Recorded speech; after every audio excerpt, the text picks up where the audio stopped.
ਤੇ ਦੋਸਤੋ ਹੁਣ ਆਪਾਂ ਜਿਹੜਾ ਨਾ ਦੂਜੇ ਗੇਅਰ ਦੂਸਰਾ ਗੇਅਰ ਲਾ ਕੇ ਨਾ ਇਹਦਾ ਸਿਰਫ ਚੈੱਕ ਕਰਨ ਲੱਗੇ ਹਾਂ ਕਿ ਚੱਕਰ ਵੀ ਦੂਸਰੇ ਗੇਅਰ ਵਿੱਚ ਲੋਡ ਲੈਂਦਾ ਜਾਂ ਨਹੀਂ ਲੈਂਦਾ ਜਾਂ ਕੀ ਕਰਦਾ। ਚਲੋ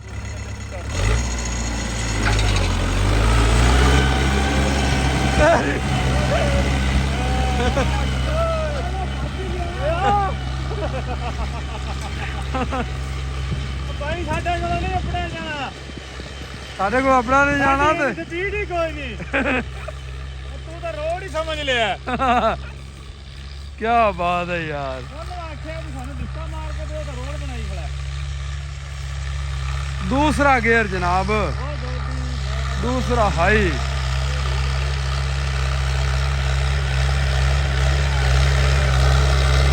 क्या बात है जी, क्या बात है।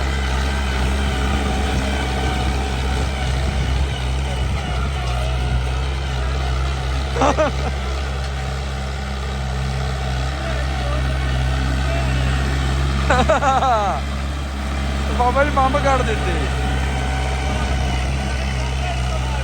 अस्सलामुअलैकुम जी। ये दूसरे गियर में छिकदा भी है जी। माशाल्लाह जी, सोहनी खिंचाई करता पे, बड़ी सोहनी खिंचाई करता पे। अच्छा ना चाचू जी थानू एक और दसी चला हाँ जी भी आपने जो छोटे ट्रैक्टर है ना जी जी वो है 55 हॉर्स पावर। हाँ जी ये है 40 हॉर्स पावर।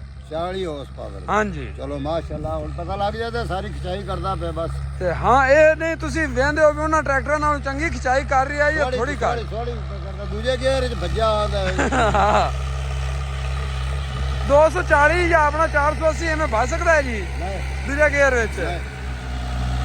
क्या बात है जी, अखीर कर दी ट्रैक्टर ने तो।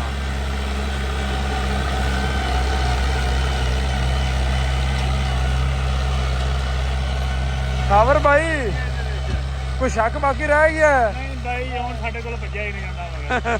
ਬਾਕੀ ਭੱਜਿਆ ਹੀ ਨਹੀਂ ਜਾਂਦਾ ਪਿਆ ਮਗਰ, ਸਪੀਡ ਬੜੀ ਹੋ ਗਈ ਹੈ। ਤੇ 240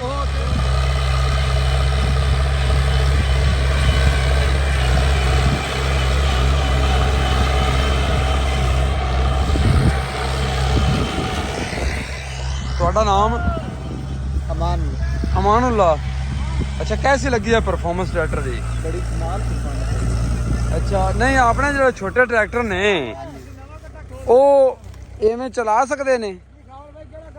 नहीं इन्हें चला नहीं सकते। मसलन देखो ना, दूजे गेयर चल रहे, बड़ी हैवी परफॉर्मेंस दे रही है, दौड़ भी अच्छी है, ਹਾਂ फिर लोड भी नहीं मना रही है। ਸਹੀ ਗੱਲ ਹੈ। ਤੇ 40 ਨਾਲ ਮੇਰੇ ਇਹ 40 ਜਿਹੜਾ 40 ਤੁਸੀਂ ਕਰਦੇ ਹੋ ਨਾ ਇਹ ਉਹਦੇ ਨਾਲ ਛੋਟਾ ਹੈ। ਉਹਦੇ ਨਾਲ ਛੋਟਾ ਹੈ ਲੇਕਿਨ ਪਰਫਾਰਮੈਂਸ ਉਹਦੇ ਨਾਲ ਬਿਹਤਰ।